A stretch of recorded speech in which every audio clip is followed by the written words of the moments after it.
Məlumatın necə çatdırmaq istəyirəm.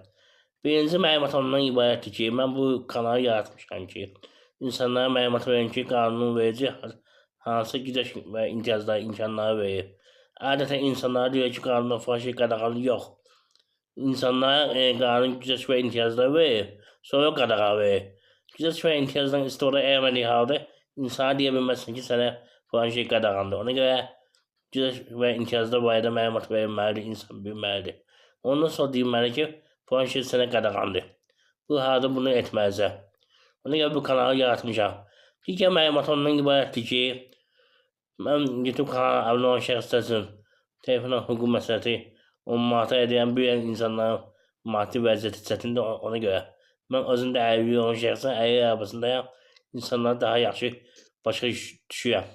Və digər məlumatlar ondan ibarətdir ki, mən bir gündən bir sosial layihəyə başlayan artıq bir gün ayın 24-ü aprel 2025-ci ildir.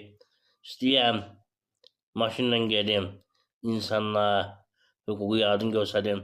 Eyni zamanda əlil dostlarıma əlişin satın, səhiyyə xidmət göstərim və eyni zamanda regionlara çıxım, vəziyyəti göstərim ki, əlilliyi olan şəxslər hara gedə bilər.